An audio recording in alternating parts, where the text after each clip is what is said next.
only have one class tomorrow and it's at 1, and I haven't done the reading for it yet, but that's okay. It's my musical theater class, which I wanted to talk about because it's awesome. I'm so excited.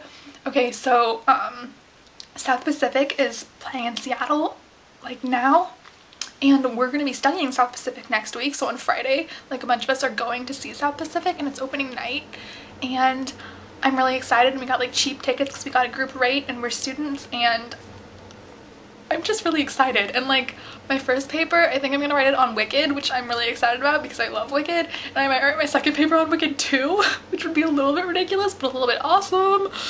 Anyway, yeah, I kind of love that class.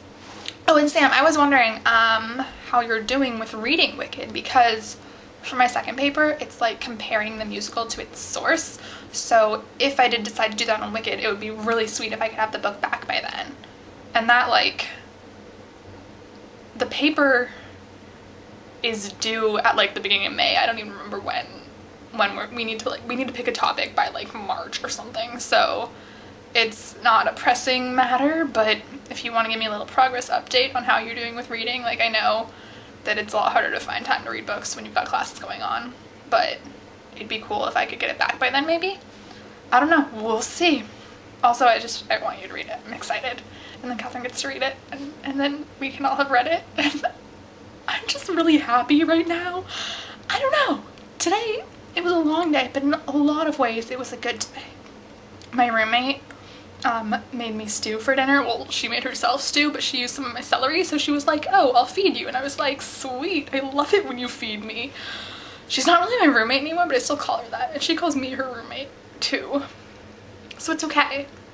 Anyway, and then she was using Worcestershire sauce in her stew, and she was like, this stuff reminds me of Chex Mix. If it weren't dark or if I had a car, I would go to the store and get stuff for Chex Mix. And I was like, oh man, I would go with you. And then we were like, well, you know, if we're both gonna go, like, we can walk to the store in the dark. That's fine, as long as we're not alone.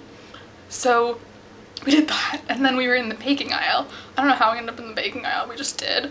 And my roommate was like, look, cake mix is like $1, so we got funfetti cake mix because we had to, obviously.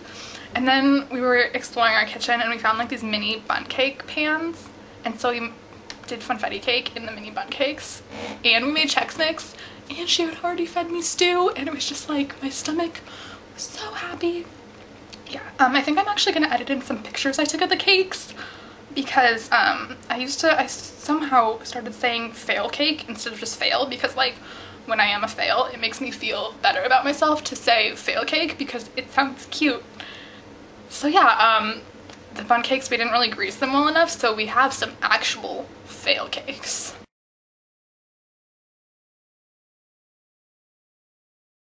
But after we tried to get the first two out of the bundt pans, we realized that it would be better to leave them in.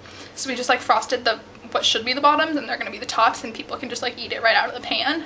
So here's some of those.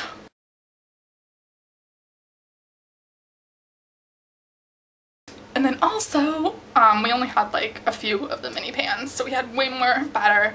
So we made this heart cake, and I heart it.